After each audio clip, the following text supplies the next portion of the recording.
Welcome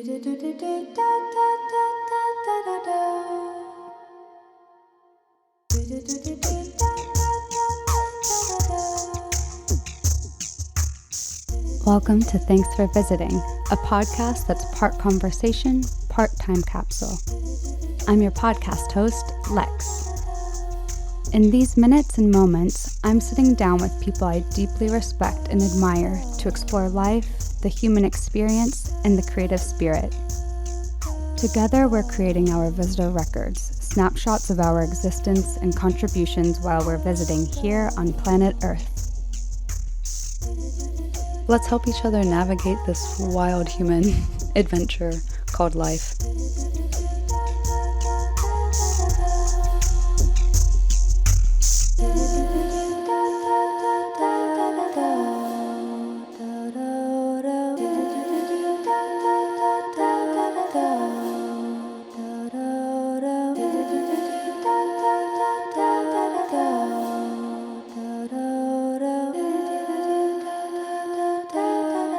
Happy New Year, everyone. It's 2026, and Katie and I are back for Season 2. Woo! Season 2. Today, we thought we'd kick it off with a review of our very first episode, where we talked about rethinking resolutions. And we got into goals. Katie, our category queen, gave us some good categories. And we're going to review a little bit of what we set in 2025, looking forward to 2026 and how we might want to pivot, adapt, change. And you can probably expect some nice little rabbit trails along the way. I love it. And I can't wait to share how many of my 2025 resolutions I did not do. Same. To prove that I'm still back, making some new ones. When I looked back at 2025 and what I had set for myself in 2026, I could see the themes of like what I was aiming for. And that kind of helped inform 2026 for me. So I'm looking forward to getting into it. I can't wait to hear yours. Likewise. Do you want to kick it off with some categories again? Sure thing. Yeah. So the 2025 categories that we set goals in last year were fitness, health, self-development, career, emotional, finances, spiritual, and relationships. So yeah, if you want, we can get started.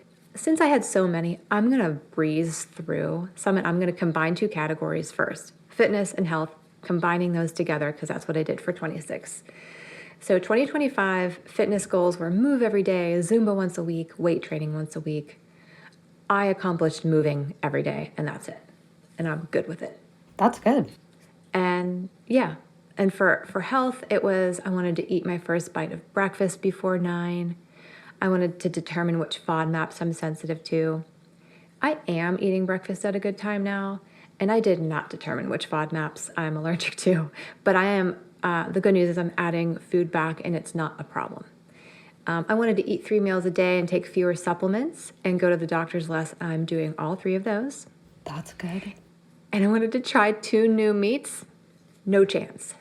No chance. In fact, I have turned the opposite way, and I'm eating far less meat, and I'm really happy about it.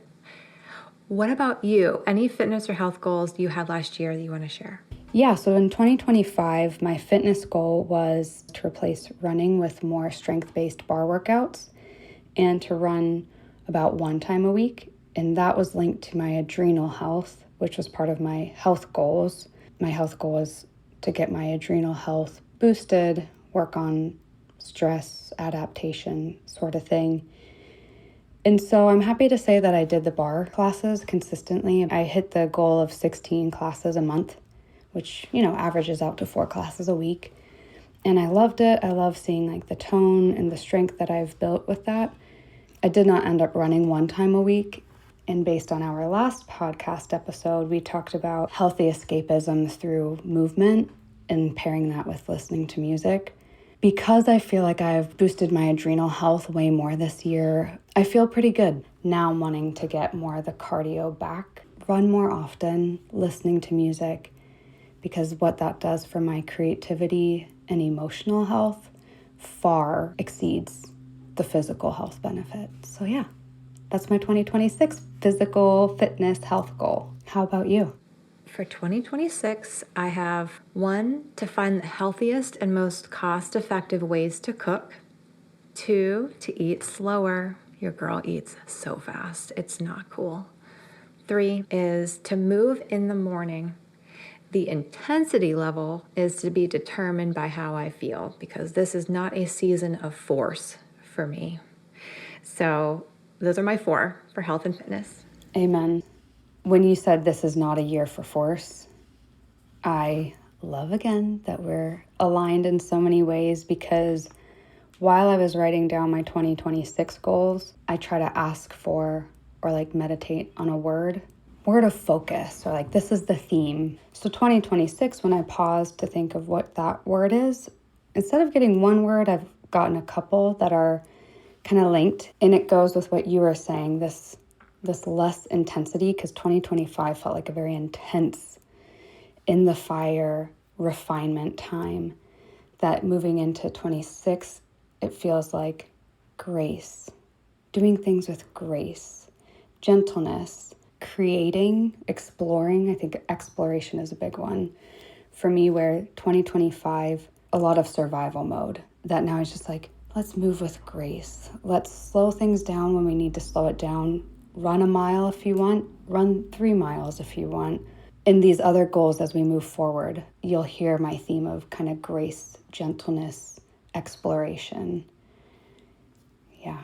Okay, so we did not talk about this ahead of time, and I figured out what I think I wanted my word to be, and I had typed it before we even started talking, okay? Oh my gosh.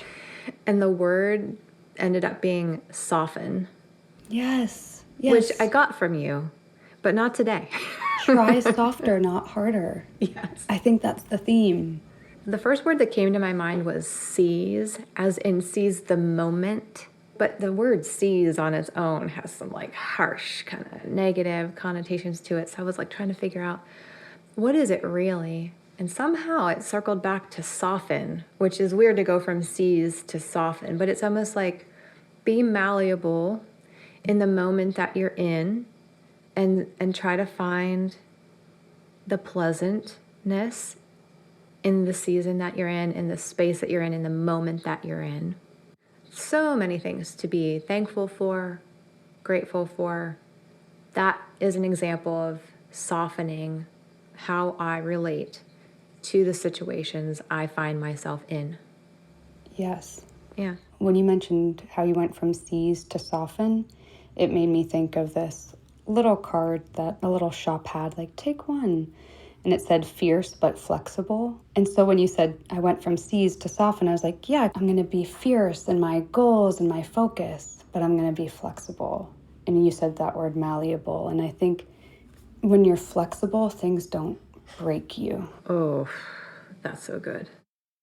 Can you repeat your words for me so I can write them down? One was grace. Grace, gentleness, and then it kind of went into like more creating and exploration of my creativity. But the overall theme is grace and gentleness. I want to move more gracefully. And then gentleness, like be gentle with yourself, with people on the road. It ties a lot back into our the last episode of 2025 when we talked about healthy escapism, but there is a lot of roots in compassion for yourself and others, the trying softer, not harder. Yeah, I love that. And, you're supposed to talk kindly to your plants. How much more positive could it be if you're talking to yourself? If plants need it, so do we. Anyway, I'm excited. Feel free to pivot wherever makes sense next, but let's go to emotional. And for emotional, you may recall, I didn't have anything in that category last year. So I'm going to pass it to you. What did you have and how did it go? For my emotional 2025 goals, I had embracing the let them theory that Mel Robbins came out with. Let them is the whole idea of let others react the way they're going to react, say what they're going to say, do what they're going to do, and then let you respond accordingly. So sometimes that might mean backing away from a relationship. For 2026, my emotional goal is more so turn negative talk into positive prayer and declaration. And another big one for me is something that my mom reminded me about in the forgiveness podcast episode from last year, where it's to forgive and release resentments as soon as I can. That's easier with the more simple things, like someone cuts you off in traffic and you're like, oh my gosh, you're like, oh, let it go. Let them, let it go. I don't want to harbor any negative feeling in my body. Nope. Those are easier, so I want to get rid of those ones faster. Like, don't sweat the small stuff, kind of that thing. The bigger kind of offenses by someone, I am a big believer that you have to process those. You can't just be like, oh, I just forgive them, shove it under the rug. Emotionally speaking, emotionally health-wise, I don't want to harbor negativity. Trying softer, not harder, right? I don't want to let other people's actions or negative things going on in life to harden me. Yes, and the visual I get is a bead of water on waterproof fabric that just rolls off. I love that. Water off a duck's back. Yep, not there yet. So it is a goal, which means I haven't accomplished it yet. It's a tremendous goal. For 2026, I do have 2 emotional goals. One is seek to understand before seeking to be understood, and plan more opportunities for fun. I love both of those. Do you want to dive deeper into either of those? I think for the first one, seeking to understand first is just, I need to just keep that in mind, because I am quick to do everything. Quick to respond, quick to not listen. So I think my husband will really appreciate that one. Yeah, likewise. And more opportunities for fun. I don't know what they're going to be, but I know that, it's a heavy season. I don't know that it's ever not going to be a heavy season. So we got to inject some fun. And so I'm just going to be thinking through ways to do that. May I offer you an idea that I got from my life coach the other day? Oh my gosh, yes. So we were looking over goals that I had set in the prior session, and she noticed that there were a lot more kind of self-care things, like an Epsom salt bath weekly, practicing my gratitude journal, a monthly massage, or an acupuncture appointment, because I was feeling like there's been so much else to focus on that I really got to focus back on, like, I got to keep myself together. And so she had mentioned, instead of setting like a rigid cadence, like I have to do this weekly or every day or something like that, that you have a list of several things, several self-care things, or several fun. These are my ideas of fun and Katie's list of fun.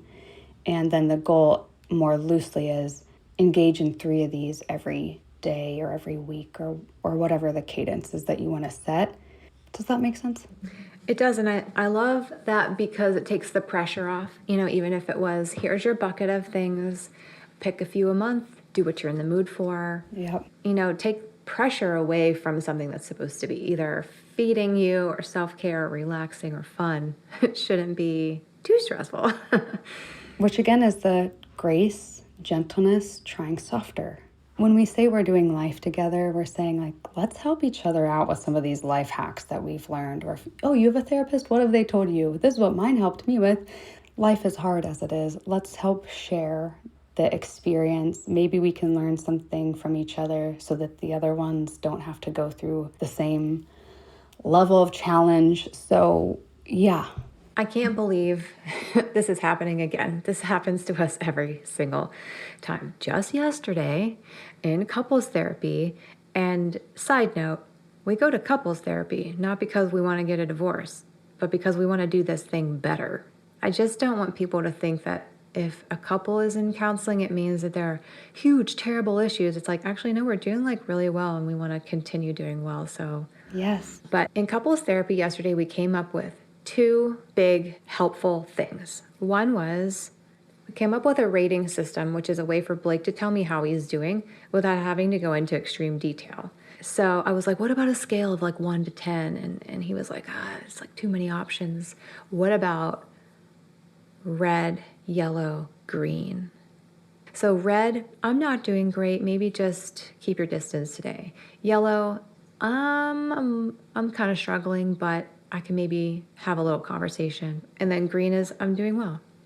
Okay, so in addition to that, it's so interesting how all these things are going to help my mornings. This next thing that we determined was, we can say, like, what color are you? How are you doing? We can have any conversation that feels natural, but that it is good and okay and encouraged for me to then go on with my day and do the best I can to take care of myself and to keep my spirits up, because that is actually the way that I am most helpful to him, is by me being happy, because I can raise his spirits by being happy, but I can't make him better by being like, well, what can I do for you? Wouldn't we make you breakfast? Like, he's not that type of guy. He doesn't want that.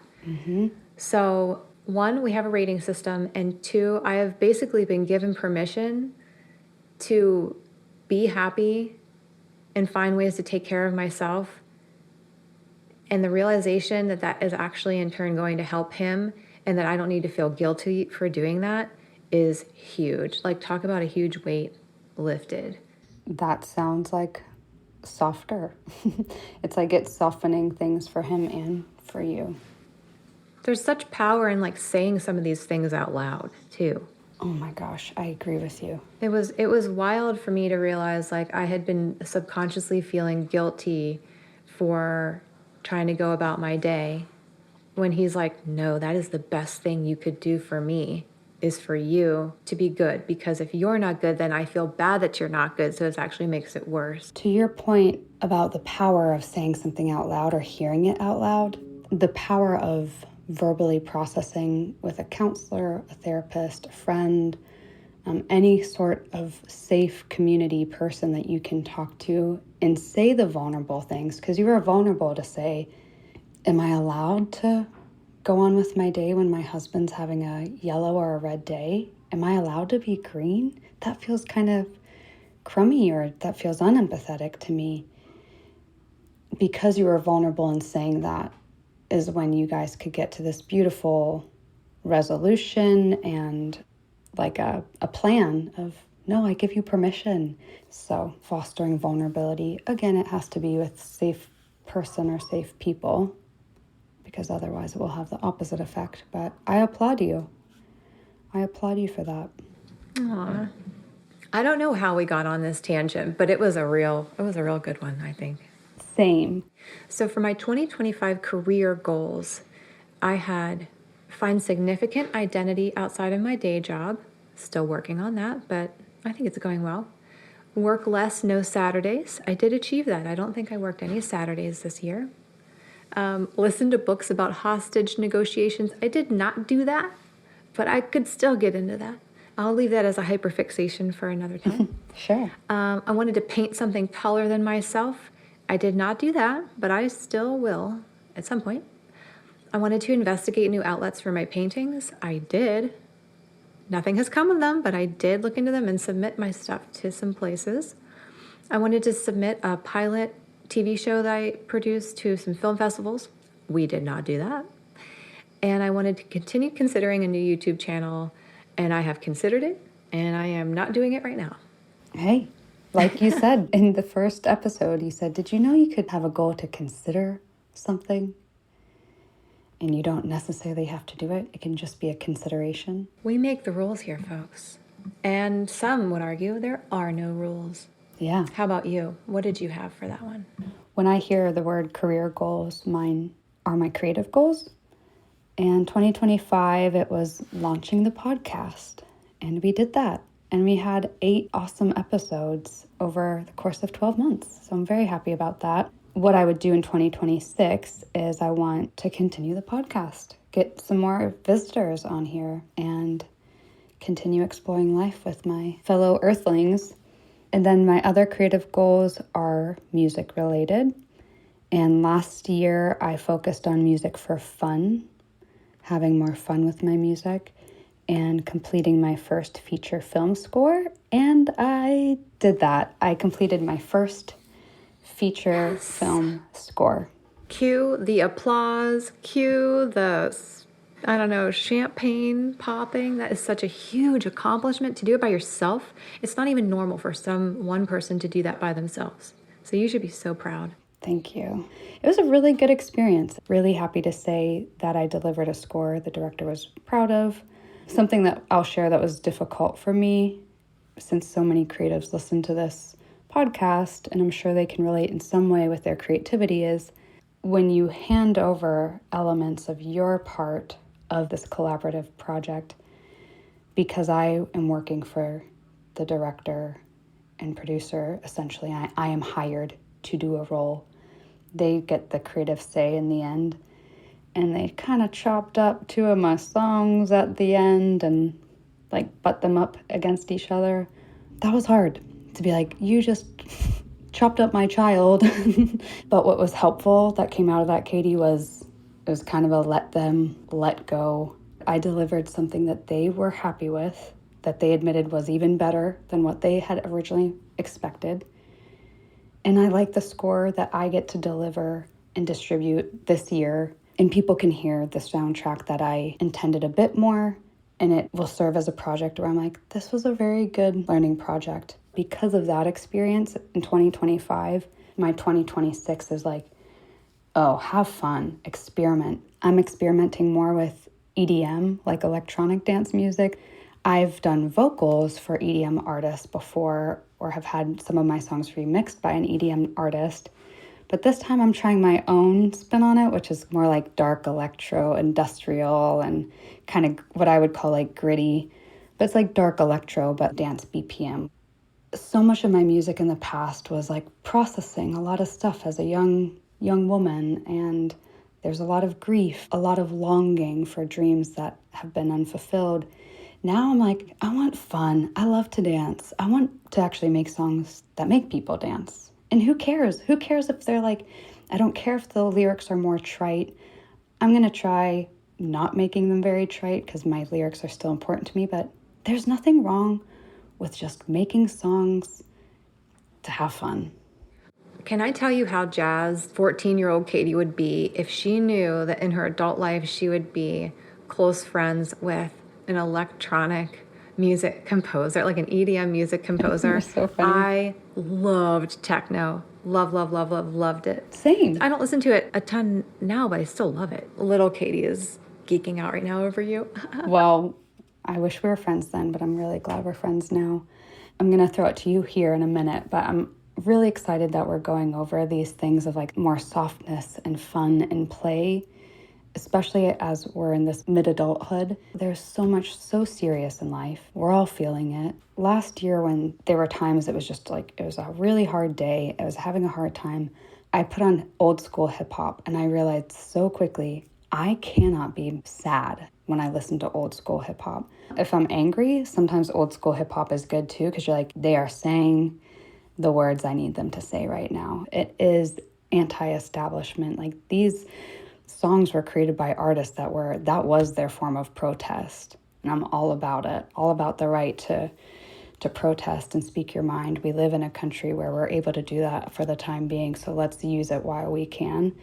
And so for me, I'm like, I want to make more music that when you put it on, it is healthy escapism, where you're like, I can take on the world. And when I make certain songs, I feel badass, dude. And then, Katie, you had asked me before, what's something that you do that you just feel totally you and like totally confident in who you are? And it's when I'm making songs like this, where I'm like, I'm just having fun. The beat is good and I just feel tough. I feel strong. I feel like I can take on whatever life throws at me. And I like who I am. I'm like, yeah, this is pretty cool. I taught myself this. I dropped out of a prestigious music school because it was really expensive. I could not afford to keep going to Berkeley. And the rest of it, all self-taught. And I hated it when I was there. And so it's my little like anti-establishment middle finger to normcore lifestyle. I love it. I want to throw it to you because you know how to rage against the machine. It's one of my favorite things to do. You know who does a terrific job of seemingly not taking life too seriously into, I'm imagining, retirement age, is David Byrne. Oh, yeah. Big suit. Oh, yeah. Yeah. He was the lead singer of the Talking Heads. And now he does tons of solo stuff, including he did a whole album, I think, with St. Vincent. He was one of my faves. I was listening to WYEP today. Their tagline is, where the music matters. They're community-supported, nonprofit, listener-supported station focused on music discovery rather than commercial playlists. So I love that. So they played a new song of David Byrne's today, and I was like, oh my gosh. At 73 years old, he is still producing new music. That's incredible. I love that so much. Quirkier than ever, because I mean, at that point, he's probably not really caring if a label is gonna back him up on this song. So he's just doing whatever he wants. I want to embody the way that David Byrne just grabs a hold of creativity and just does what he wants to do. And maybe that's every artist's dream. You want to make music the way you want to make it. I want to make art the way I want to make it. Blake keeps asking, he's like, do you think maybe I'll paint something that's maybe a little more like muted and maybe a little more commercial? And I was like, my soul would hurt, but I could. Yeah, exactly. Maybe I'll try it. I'll do some beige. I don't know. Ugh, Why I don't know. mute me? Do not mute Don't me. mute me. Yeah, exactly. You've got your career goals. I have one career goal this year. Become president of the United States. Yeah, that's it. I thought so. That's it. Okay. Gonna get into politics. I have mentioned in the past that I do a lot of doodling. It helps me process my feelings.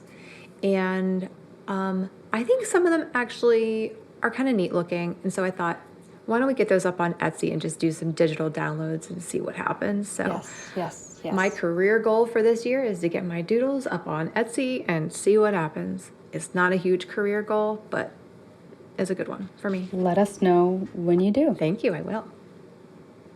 What categories we have left? Financial, spiritual, relationships, and self-development. My 2025 financial goals included tracking spending weekly, so I'm not surprised where the money is going, and looking for ways to save. The first one we did for a little while, and then we stopped it because we were not motivated. And looking for ways to save has happened more now towards the end of the year. My 2026 financial goal is to prepare for freedom by keeping things lean. Tell us more. I would love to. So that means pausing on the extras, holding off on non-essentials, and getting creative with solutions to our needs, because we're kind of in an intense season with finances. So we are doing something I wouldn't normally do, and maybe I wouldn't even normally recommend doing this unless you're in an intense season as well. But we've got like a fairly large dry erase board magnet on our refrigerator, and we have an amount that we're trying to not spend over. So that amount went at the top, and everything we buy, we write down, even if it's $5 apples and bananas at the grocery store, and we subtract everything so that it is just top of mind for us. And what we're doing is training ourselves to think about it the way we used to when we were first married and had next to nothing. We were making very, very low amounts of money in our just newly out of college jobs. And then you get comfortable as you get older, and then we're like, we don't like where our money is going. So now we're being over the top about it, but it's a training season and it won't always be this way. Really what you're doing is you're preparing for freedom. Me being financially picky is because I want freedom in the future. I want autonomy with my time. I want freedom. How about you? Preach. Well, you were speaking to my freedom value, and everything you're saying for your 2026 financial links right up to mine. So 2025, the big financial goal was to create a family budget and to save. I wasn't able to create a family budget because of some fluctuating financials at the time, but that will come at some point. I'm not too concerned with it. What I'm more excited about is my 2026 goal, which lines up really well with yours. And because I'm a big fan of Curb Your Enthusiasm, the Larry David show, I call it Curb Your Consumerism. Yes. If you can't tell by now, a bit anti-authority. I don't even want to say anti, like I'm against, but I am like pro-alternative lifestyle. I think just being an artist is inherently an alternative lifestyle. With the advent of AI and how it's affecting jobs, being an artist is inherently alternative. So I'm like, power to the people, power to the artist, big believer in all of that. So when it comes to my financial goal, I like this reminder, and I try to really remember it around the holidays. So 2025 holidays helped me come up with this goal of watch the consumerism, push against this keeping up with the Joneses, push against marketing. You go on social media, and how many times are you marketed something that the algorithm has determined you need within just 5 minutes? I think everyone's kind of like, how do I hold on to what money I have at this point? So saving is a big part of that. But I wrote down find free fun, which lines up with yours a lot, and gifts. What are like free ways I can gift something to someone? Writing letters to people, to me, that's such a gift to receive. It does not cost anything besides time and intentionality, and to really check the consumerism. Do you need this thing that's being marketed to you? Do you need this thing that your friend said is really cool? And it's kind of trimming the fat and a lot of what lines up with what you said. Consumption. Yeah. That's killer. That's so great. It is no surprise why we get along. I know. Next up would be spiritual on my list. Yeah. And basically, I was a little all over the place with my spiritual goal for last year, but it kind of boiled down to be more like Jesus. And we talked about how he was a rebel and he was an activist. And this year, I want to continue seeking to be more like Jesus. And specifically, I want to fight for justice, fight against injustice. Yeah. And I want to rebel against our culture of judgment. Like judging of others. Yep. Yeah. Rebel against that. So think about that. Rebelling against the temptation to judge. Yeah, that's mine. Means you got to be self-aware, which you are, and I think is a good encouragement for folks. Thank you. Do you have any? I do.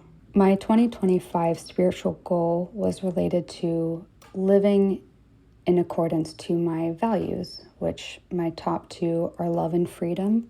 Looking ahead at this year, my spiritual goal involves gratitude, cultivating more of a practice of gratitude, which radically can shift perspective. I also want to do more visualization of my future. And one of the things I came to realize is that when you just feel like you're in a pressure cooker, when you are in survival mode, it is so hard to look hopefully at your future.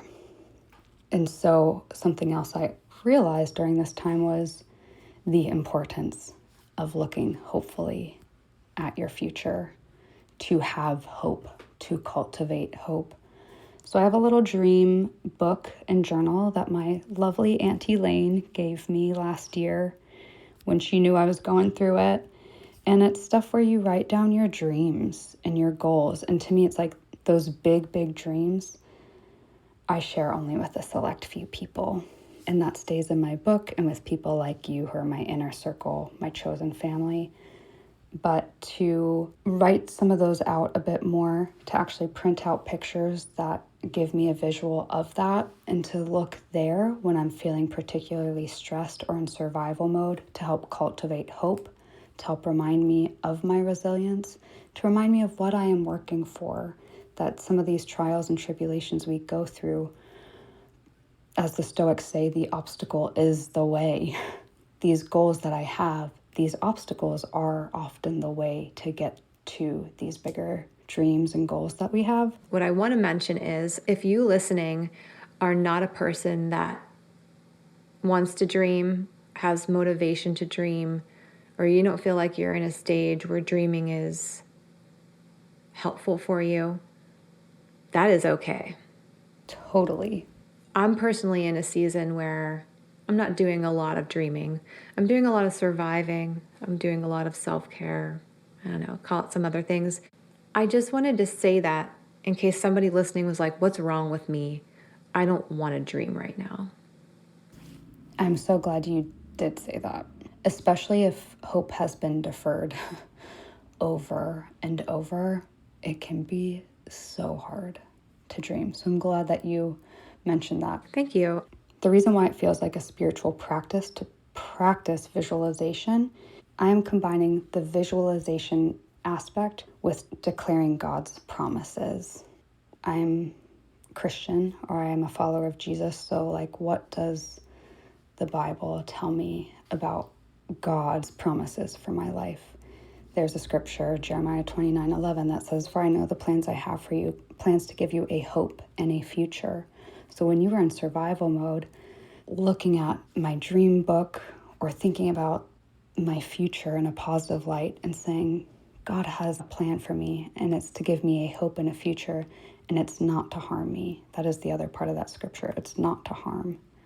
So just this idea of holding hope, keeping hope alive, using future visualization to remind you where you're trying to go, and then declaring positive things over that. And I think regardless of what your faith is, you can do that by declaring a positive affirmation. Depending on what your faith is, again, you can use a scripture or something from a spiritual text that you like to kind of amplify your vision and that, support it, encourage it. So that's a part. And then the next part of my spiritual goal, I think it's because 2025 was so difficult. I have more spiritual goals this year. I have kind of learned the importance of practicing. And my big one is to enter the secret place more. The secret place is a term that is used in the Bible, but I think it really can apply to anyone. Also, I will say the gospel of Jesus is a gospel for everyone. It's a gospel for the poor. It is a gospel for the rich. It is a gospel for everyone. Everyone is included in this, whatever your walk of life. So the secret place, the idea is that it is the place where you go to just get alone with God, to get alone with your maker, your creator. We've gotten here somehow. We have been created. So if the terminology God is hard, maybe creator is a bit easier.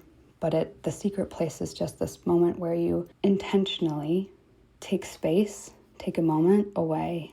I like this one woman's explanation where you close your eyes, you picture yourself walking out of like a door in your house, going into like a white room, and there's like nothing in the room, and then letting God like fill in the blanks of the scenery for you. But this is where you're like walking through this white room to enter the secret place.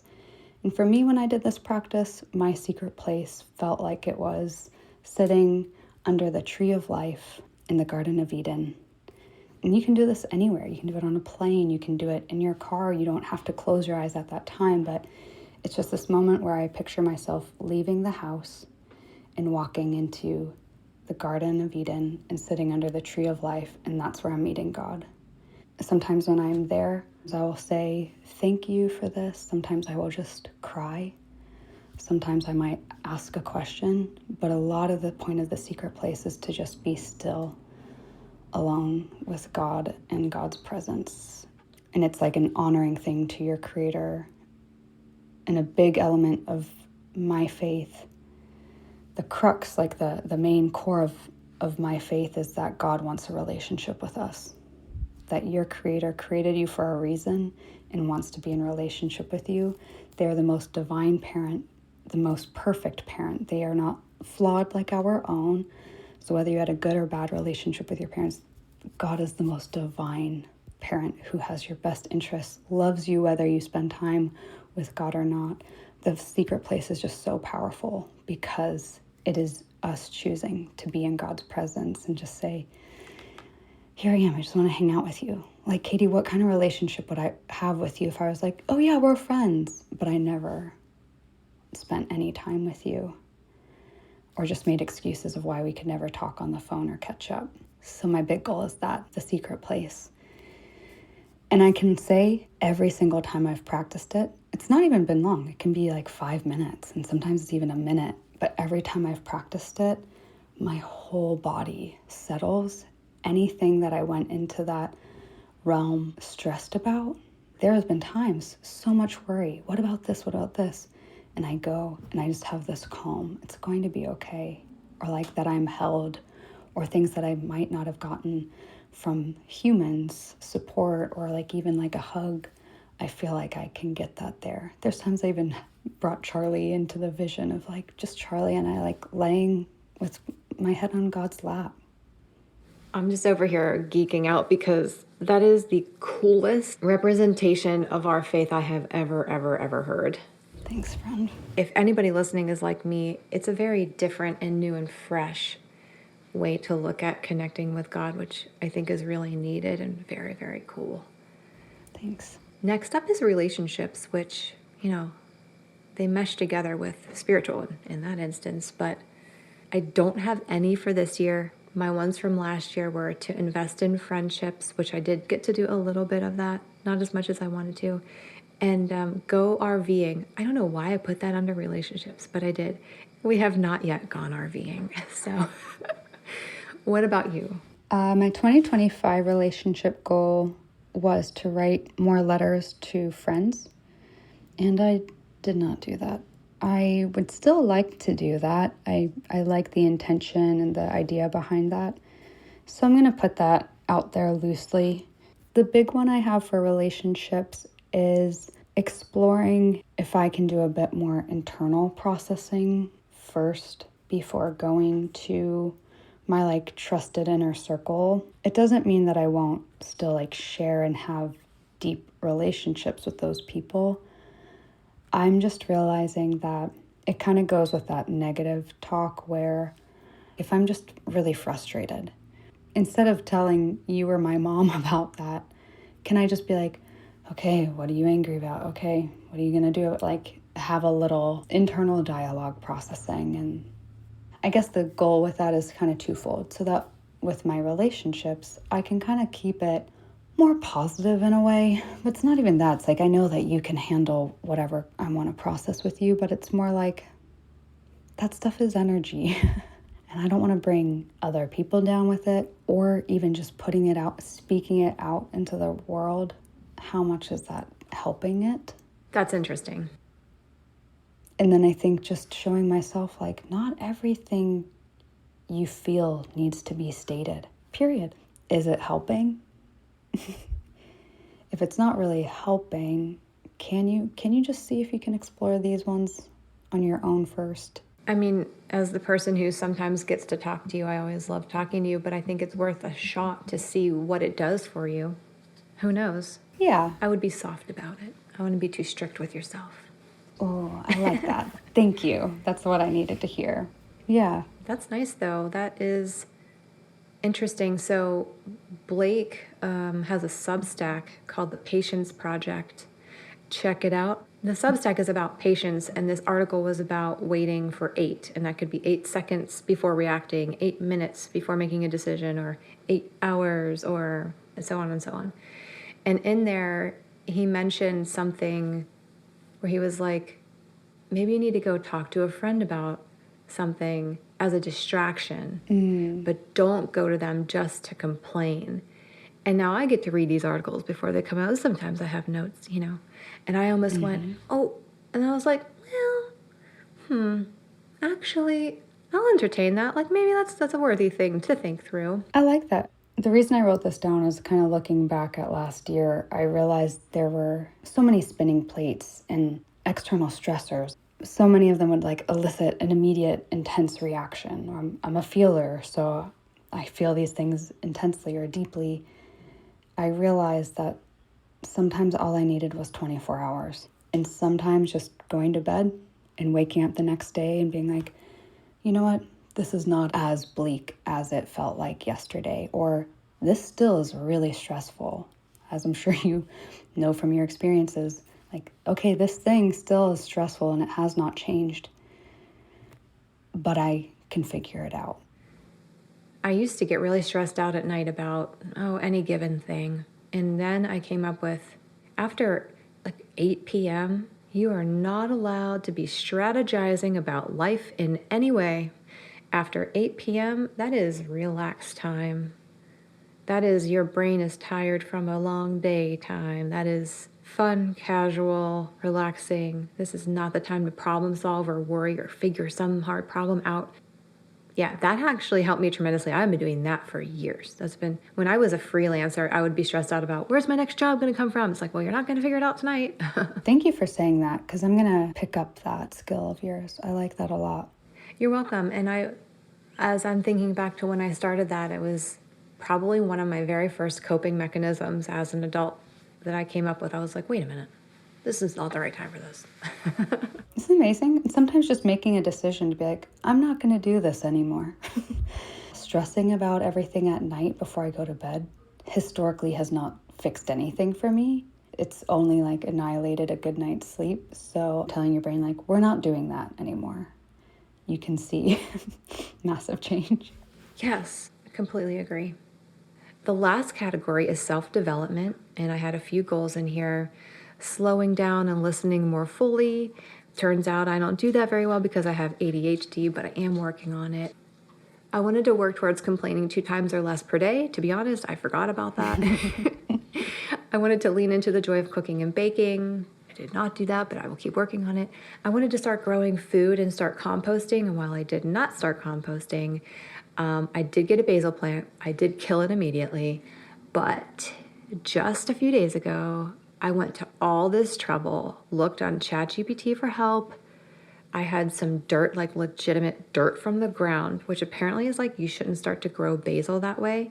So what you do is you get some dried leaves, crush them up, and then this is nuts. I did a crazy thing. I put all of it in a blender with the dirt, and that made the dirt like light enough to grow seedlings. So I did just grow basil seedlings, and they're like little tiny guys. Congratulations. Thank you. That's a little tangent there. Lastly, on this one, I wanted to learn about homesteading. I did not. Turns out that was just a hyperfixation.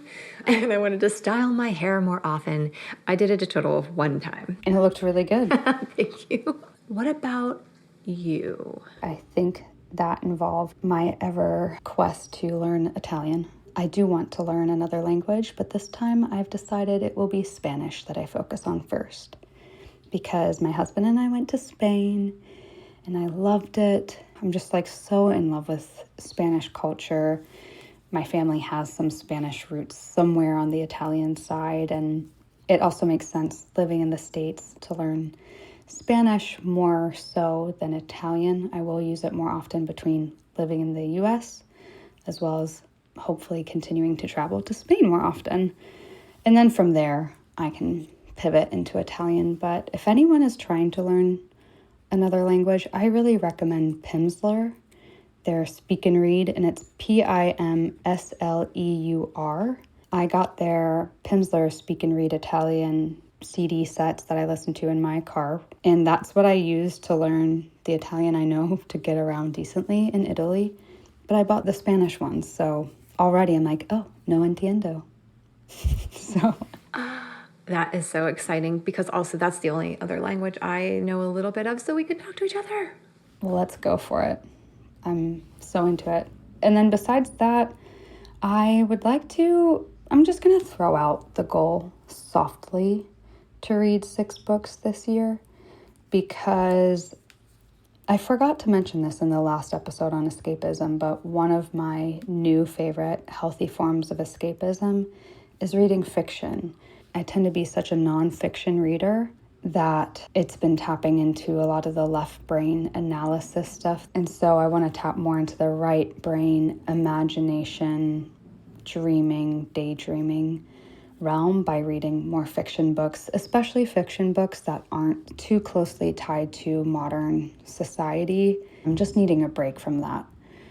So yeah. I need you to send me the name of the book series that you like, because it would be cool to have something like that.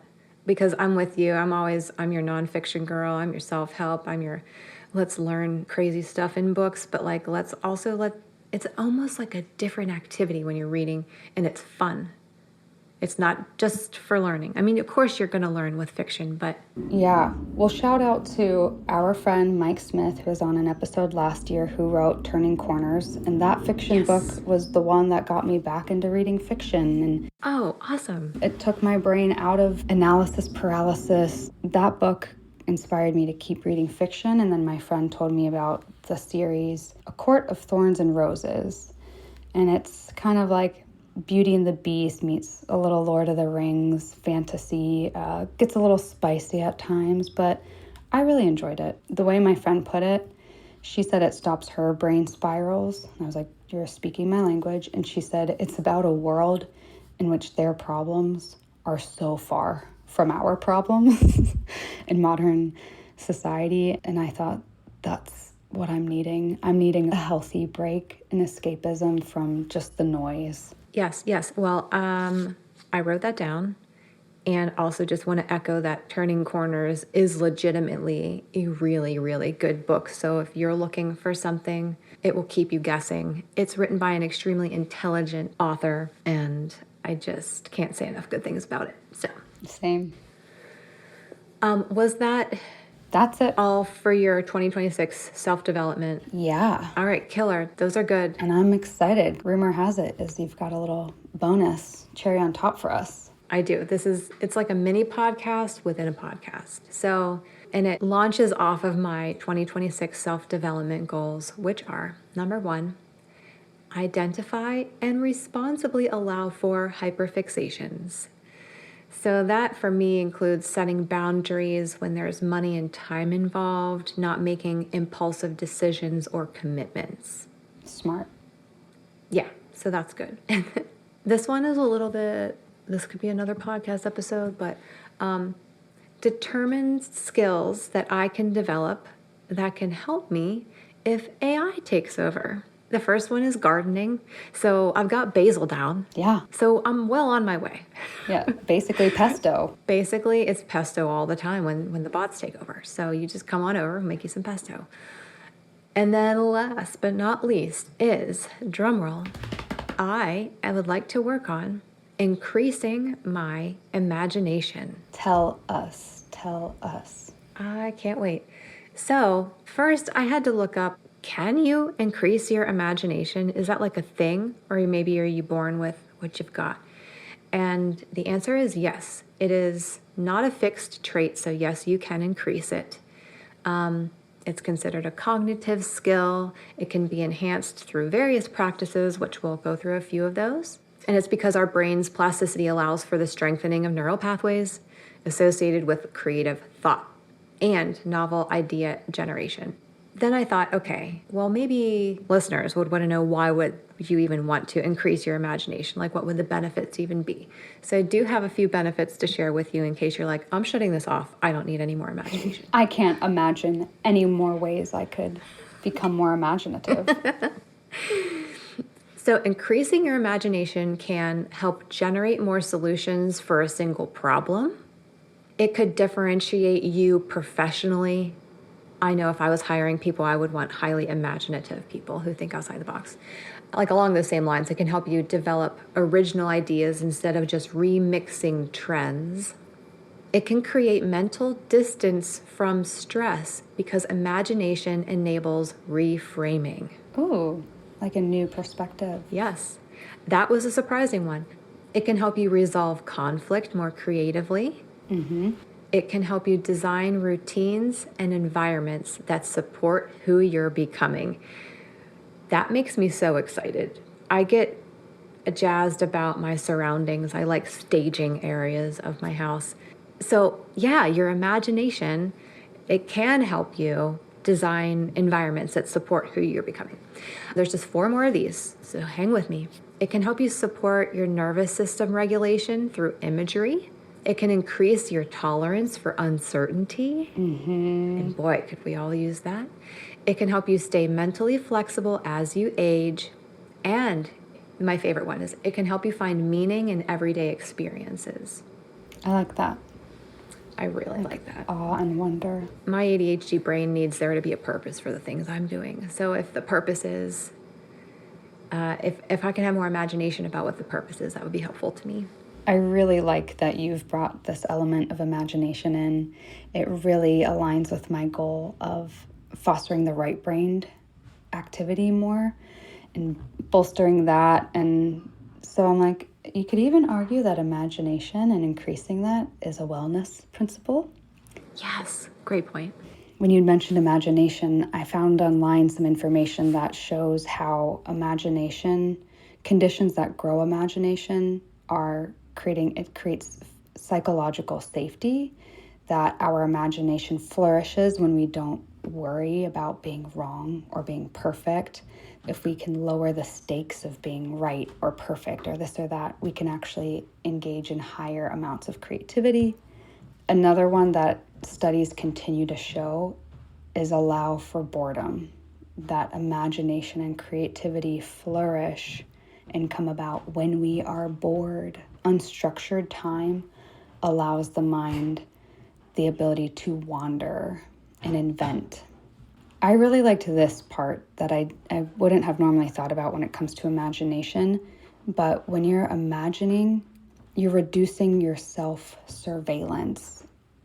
Imagination collapses under constant self-judgment and criticism. Whoa, those are awesome. Yeah, thank you for sharing that. The last part of this is I just wanted to zoom through a few ways that you can increase your imagination. And they are all kind of neuroscience grounded principles. There's about 12. I love it. One is brainstorming. So say you're working on a given topic, generate as many ideas as possible. I mean, it sounds simple and kind of boring, right? But what it actually does is it activates your neural networks and it suppresses the inhibitory circuits. Ooh. Did you know we have inhibitory circuits? And I hear that you're less inhibited in the evening. Sometimes you can feel more creative in the evening. I don't know if you've ever noticed that. Yeah. So that's one, brainstorming. Well, if I can unpack that one level more, when you're brainstorming, you're like, well, my job right now is to come up with as many ideas as possible. Therefore, my job is not to edit myself. The next one is very interesting. It's random word association. So they say, pick a random word and try to connect it to a problem you're trying to solve or a concept you're exploring. This forces the brain to make novel connections, strengthening creative pathways. I love the idea of a novel connection. I think my brain automatically does weird stuff like that. That's cool. And then there's the idea of just like being exposed to new cultures and languages. New environments challenge the brain to adapt and assimilate new information, which fosters cognitive flexibility and a broader perspective. So for me, who I don't necessarily do great while I'm traveling, I need to keep this in mind. If I can have this in mind as like, this might feel uncomfortable, but that's okay because you're learning new things and it's growing your brain and that's ultimately very good for you. So I thought that was very interesting. Learn new skills, whether it's playing a musical instrument, learning a new language, taking up a new sport. Acquiring new skills creates new neural connections and stimulates different brain regions. Cool. So I totally dig that. Oh, this one's just for you, Lex. Read diverse genres. Yeah. Reading fiction, especially, has been shown to enhance theory of mind and empathy, which are crucial for imaginative storytelling and understanding different perspectives. Reading also exposes the brain to new concepts and vocabulary. The next one is mindful observation. Pay close attention to sensory details in your environment. This practice heightens awareness and can spark new connections or interpretations. Neuroscience suggests that improved focus can lead to more elaborate mental imagery. So I'm just picturing being in, I don't know, a boring setting and going, there are 4 lights, there are 3, there are 2. I smell like this smells like the temperature is this and that. So that's the kind of mindful I can get into, I guess. This one's for me. This is free form drawing or doodling. Engaging in non-objective art allows for spontaneous expression and can activate different brain areas than analytical tasks. I like that one a lot. You've gotten me into that, and I'm very excited about exploring that one more. I love it. There are 5 more if you can hang with me. Creative writing prompts. So if maybe you dig writing, I don't know if I would use this one or not, but regularly use prompts to write short stories, poems, or scenarios. This explicitly trains the brain to construct narratives and imagine alternate realities. There's one about building or tinkering. So engaging with hands-on activities like building with blocks, coding, or even gardening, can foster problem-solving skills and imaginative applications of concepts. Final 3, mental rehearsal. Mentally practice a skill or visualize a future event. This can enhance performance and also train your brain to construct detailed mental scenarios. Second to last, collaborate and discuss ideas. Engaging in conversations with diverse thinkers can expose you to different perspectives and challenge your own assumptions, stimulating new imaginative pathways. And lastly, critically analyze others' work. Developing a critical eye for creative work in any field can inform and refine your own imaginative processes. That one I was like, wait a minute, you want me to judge other people? And I was like, but just in my mind, it's okay. If you think of it in terms of analysis versus like even critical, when I've been in art classes before, you go around the room and you kind of say something you like and maybe something they could maybe consider trying. And I've done this with music where I'm trying to really listen to a song and be like, oh, that's what they did there. I'd say for musicians that something that can help is doing a cover of a song that you like. When I did a Bjork cover of All Is Full of Love, it made me really listen to that song. But I also tried to see how I could make it my vibe. And so I don't know if with painting, if they'd be like, yeah, do your rendition of Andy Warhol's Marilyn Monroe. If it's, again, just for the sake of exploring an imagination, I don't know. That's a great example. Also, I need to listen to that song you did because I love Bjork. Thanks. I just need to be better at promoting my music. Artist name, Little Warrior. Go check me out. She's amazing. Please do check her out. Katie Lightholder Art. Go check her out. No, yeah, thank you. Isn't being an artist for you like the challenge enough? Should you also have to be a marketing professional? Just a little Feel you. A little frustrated artist rant. For you specifically, like your music should be on WYEP and beyond, you know?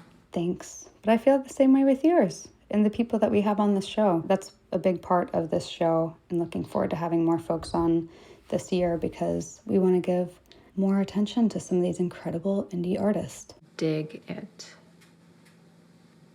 All right, so we've covered a lot. I'm going to try to give us a review. I will not catch everything, but we learned in this podcast today that 2026 is not a year for force, and 2025 was a year for filtering and refining.